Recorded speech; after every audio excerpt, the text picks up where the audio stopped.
해리 후디니는 1874년 3월 24일 헝가리 부다페스트에서 출생하고 1926년 10월 31일 미국 미시간주 디트로이트에서 사망한 유명한 마술사이자 스턴트 연기자, 영화 제작자이고 특히 수갑, 자물쇠로 잠긴 상자 탈출 기술에 뛰어난 마술사였다.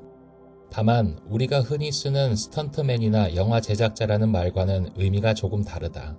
위험천만한 탈출 묘기를 기획하고 실행했다는 의미에서 스턴트맨이고 흥행을 목적으로 자신의 탈출 묘기를 필름으로 남겼기 때문에 영화 제작자이기도 하다.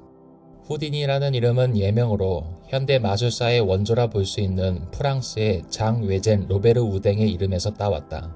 본명은 헝가리식으로는 베이스 에리크이며 미국으로 건너간 이후에는 에릭 와이스로 고쳤다. 물론 대중적으로는 후디니라는 이름이 가장 유명하다.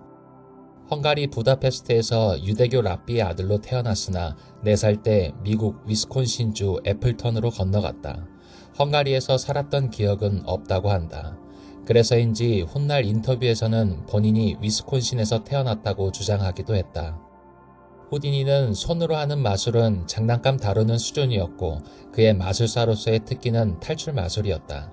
말 그대로 생매장, 감옥, 중국 물 고문틀, 한겨울의 빙판 구멍, 고층 빌딩에 매달린 상자 등 거의 모든 속박에서 탈출했다. 흥행 요소는 자신이 장치를 한 경우보다 묘기를 위해 일부러 다른 사람이 만든 곳에서 탈출하는 마술을 보여주었다. 1차 대전에서는 병사들에게 독일군 수갑을 푸는 방법을 가르치기 위해 공연을 쉬었다고 한다. 오늘날 각종 서브컬처에서 마술, 특히 탈출에 관련된 무엇을 들먹인다면 반드시 후디니를 인용, 패러디한다고 봐도 과언이 아니다. 북미나 북유럽 문화권에서 마법사의 대명사라면 간달프 아니면 후디니다. 물론 마법의 힘 같은 건 절대 아니고 절대로 두려워하지 않는 용기, 그리고 고도의 유연성으로 인한 자기만의 능력을 과시했다. 용기를 들먹이면 동화책에나 나올 법한 이야기로 치부하기 쉽겠지만 두려움 때문에 정신 집중이 안 되거나 호흡이 빨라지면 결과는 치명적이다. 또한 상당한 힘과 근력, 특히 손가락의 힘이 대단했다고 한다.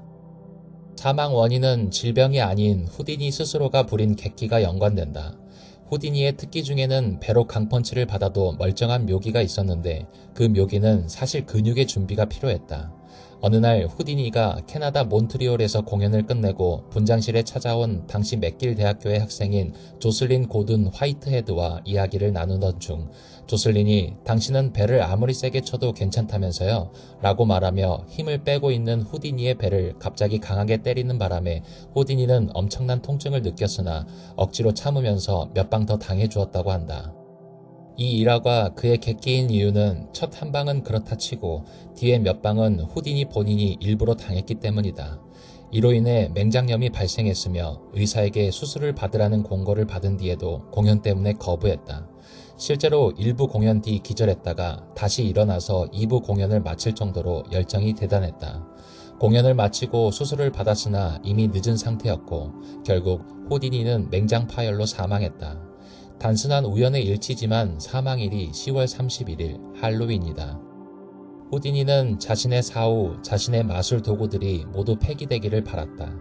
하지만 같은 마술사이면서 후디니의 동생 중 하나였던 시어도어 하딘이 후디니의 마술 도구를 폐기하기는커녕 자신의 마술에 사용했다.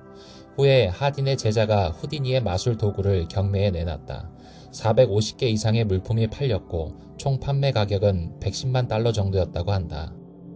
조슬린 고든 화이트헤드는 후디니의 유족에게 형사고발 당하지 않았지만 후디니가 죽기 전에 거액의 보험금을 계약해놔서 당시 계약 조항에 포함된 이중 배상 조항으로 인해 후디니의 미망인을 위해서 그는 진술서에 강제 서명해야 했다. 게다가 조슬린은 여러가지 범죄에 휘말렸는지 감옥에 몇 번 왔다가 갔었고 다수의 사람들에게 후디니를 죽인 사람이라는 비난을 평생 받다가 1954년 퀘벡 몬트리올에서 영양실조로 사망하게 된다.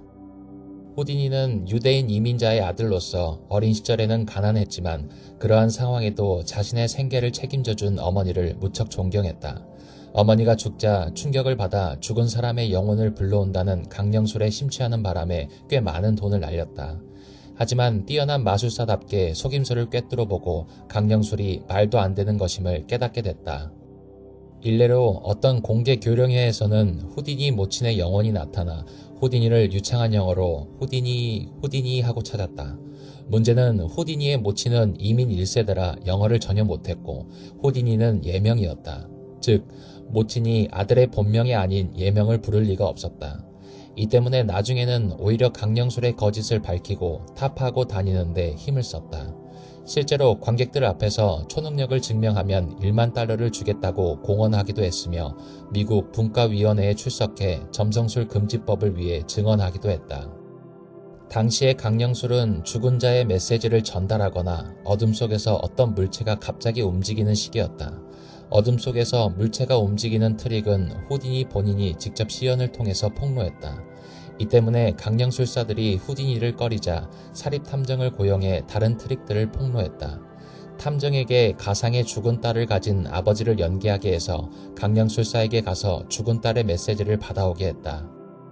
물론 탐정에게는 죽은 딸이 없으므로 이는 곧 강령술이 거짓임을 증명하는 것이 된다. 이 분야에서는 초능력자 사냥으로 유명한 마술사 제임스 랜디의 선배라고도 할 수 있으며 뛰어난 과학자이기도 했던 마이클 패러데이의 후배라고도 할 수 있다.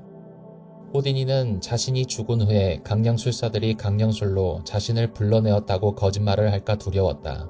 그래서 아내에게 둘만이 아는 암호를 알려주고 죽은 뒤에 자신이 강령술로 돌아오면 이 암호를 말해서 자신의 존재를 증명하도록 했다. 물론 아무도 맞힌 사람이 없었다. 그러나 이 점에 대해서는 다소 이견이 있다. 몇몇은 실제 후디니의 부인에게 확인을 받기도 했는데 그 암호 이외에는 후디니의 실제 생활도 못 맞히는 영혼이 나왔다. 그 암호가 후디니의 전기에서 언급되었다는 사람도 있었고 부인이 열병으로 헛소리를 할 때 유출되었다는 사람도 있었다. 후디니는 자신을 카드의 왕이라고 불렀고 어떤 마술이든 3번만 보면 트릭을 알 수 있다고 공언했다. 1919년 다이 버논이라는 마술사가 그에게 와서 카드 마술을 보여줬고 후디니는 이걸 5번 반복해서 봤지만 결국 트릭을 알아내지 못해 망신을 당한 적이 있다.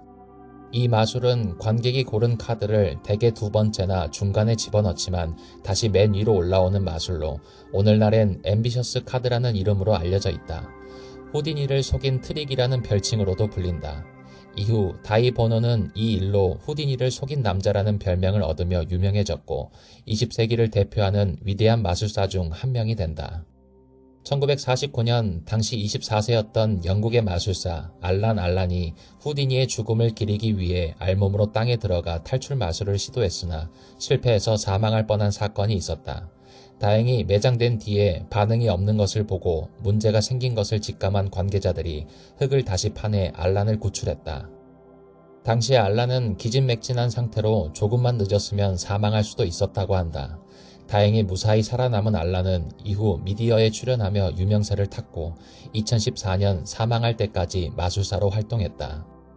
1990년 후디니의 열성 팬이었던 미국의 마술사 어메이징 조가 후디니의 기일에 후디니를 기리고자 땅에 들어가 탈출 마술을 시도했으나 사망한 사건이 있었다.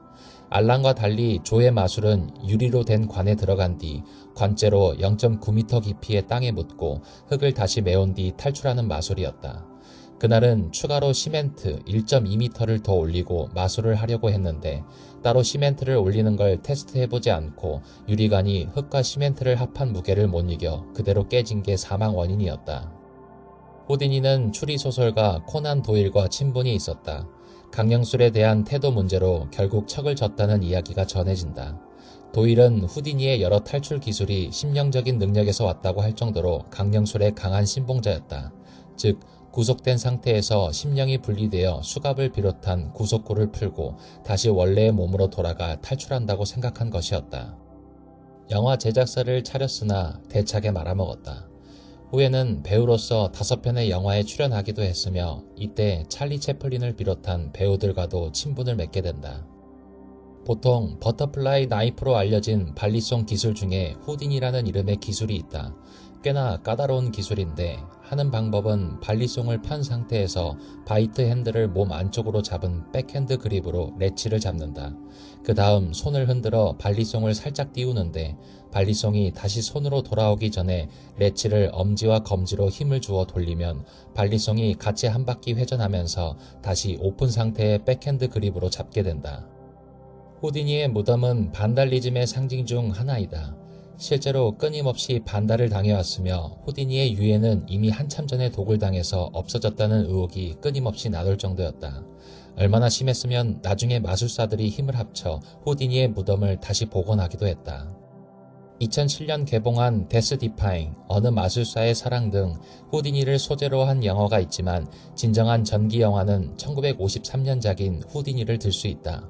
어째서인지 인터넷 검색에서 한국 제목은 마술의 사나이로 표시되는데 MBC 등 TV에서 방영했을 때는 후디니라는 제목으로 나왔다. 갓 결혼한 청춘 스타였던 토니 커티스와 제널 리가 후디니 부부로 나온다. 영화 이야기의 대부분은 후디니를 재현하려고 하긴 했지만 실제 인물의 활약보다는 좀 어설픈 탈출 묘기라는 평가이다.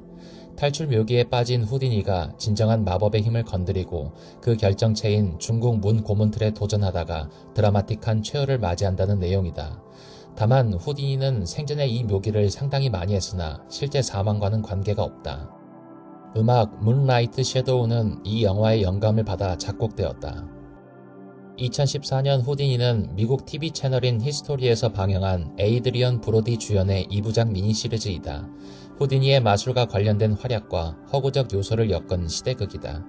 후디니의 실제 삶과 다른 점을 꼽자면 강령술사를 통해 어머니의 영혼과 만나려고 했으나 드라마에서는 셜록 홈즈의 저자 코난 도일의 아내가 강령술을 행한 점, 아마추어 복싱 선수 조슬린에게 배를 맞은 게 아니라 도일 부부에게 사기꾼이라고 비난하고 다닌 것에 대해 화가 난 도일 추종자에게 배를 얻어맞고 실려가서 수술을 받은 점 등이 있다. 여담으로 후디니는 자신이 사망한 날과 같은 49년 뒤인 1975년 10월 31일 영화 부문으로 헐리우드 명예의 거리 입성자가 되었다.